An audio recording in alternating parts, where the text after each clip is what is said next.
সোমবার সন্ধ্যায় উত্তর কলকাতায় উঠে এলো যেন এক টুকরো বারাণসী। দেব দীপাবলির উৎসব উপলক্ষে বারাণসীর দশাশ্বমেধ ঘাটের আদলে সোমবার সন্ধ্যায় উত্তর কলকাতার নিমতলা ঘাটে অনুষ্ঠিত হলো গঙ্গা আরতি। গঙ্গার তীরে ২১,০০০ প্রদীপ জ্বালিয়ে এই গঙ্গা আরতি শুরু হয়। অনুষ্ঠানে প্রধান আয়োজক কলকাতা কর্পোরেশনের ২০ নম্বর ওয়ার্ডের কাউন্সিলর বিজয় উপাধ্যায়। ভূতনাথ মন্দিরের পাশাপাশি খোদ বেনারস থেকে পূজারী এসে নিমতলা ঘাটে গঙ্গা আরতি করলেন। আরতি দেখতে গঙ্গার ধারে ভিড় জমিয়েছিলেন প্রচুর মানুষ। উপস্থিত ছিলেন কলকাতা উত্তরের সাংসদ সুদীপ বন্দ্যোপাধ্যায়, মন্ত্রী শশী পাজা, সাংসদ শান্তনু সেন, বিধায়ক তাপস রায়, ক্রীড়া প্রশাসক স্বপন বন্দ্যোপাধ্যায় সহ বিশিষ্ট ব্যক্তিরা। প্রদীপ জ্বালিয়ে আরতিতে অংশ নিতে দেখা গেল অতিথিদের। মুখ্যমন্ত্রী মমতা বন্দ্যোপাধ্যায় গঙ্গার পার সৌন্দর্যায়নের পরিকল্পনা নিয়েছিলেন বলেই আজ কলকাতাবাসী নিজের শহরেই বেনারসের মতো গঙ্গা আরতি দেখার সুযোগ পেলেন বলেই জানালেন সুদীপ বন্দ্যোপাধ্যায়। দেব দীপাবলি আজকে এখানে উদযাপন করছে তার ব্যবস্থাপক আমাদের বিজয় উপাধ্যায়।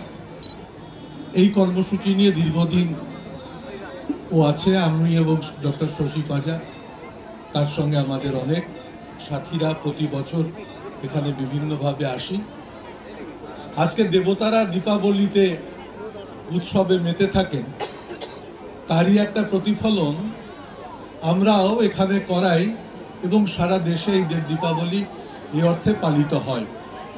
সে কারণে এই দিবসটার একটা গুরুত্ব আছে। আর গঙ্গার তীরবর্তী এলাকায় এর সৌন্দর্য এবং এর সংস্কার এ নিয়ে আমাদের রাজ্য সরকার দীর্ঘদিন ধরে উদ্যোগী হয়েছে। আমরাও চাই, মুখ্যমন্ত্রী নিজে চান যে বারাণসীর কায়দায় এই কলকাতা শহরের নিমতলা ঘাটে ওইভাবেই প্রতিদিন আরতি প্রদর্শিত হোক। এই গঙ্গা পুজো এর আগেও এসেছি, এখনও আসলাম।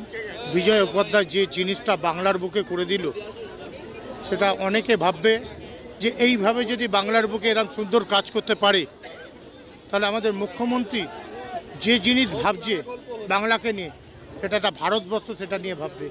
আমি মনে করি আজকের যে সোমবার ভূতনাথের মন্দিরের সামনে নিমতলা ঘাটে এত সুন্দর একটা কর্মসূচি, যেখানে কোনো কেউ বাদ নেই, সুদীপ বন্দ্যোপাধ্যায় থেকে শুরু করে শশী পাজা থেকে শুরু করে একটা চাঁদের হাট বসেছে।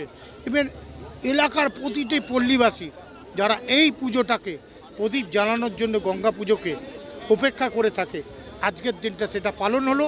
আমি মনে করি বাংলার মানুষরা যাতে সুস্থ থাকে, ভালো থাকে, সেই কামনা করি ভূতনাথের কাছে। আর বিজয় উপাধ্যায় এইভাবেই কাজ করে যাক, যে বিজয় উপাধ্যায়ের পাশে আমরা সবসময় আছি এবং সবসময় তার পাশে থেকে সহযোগিতা করব।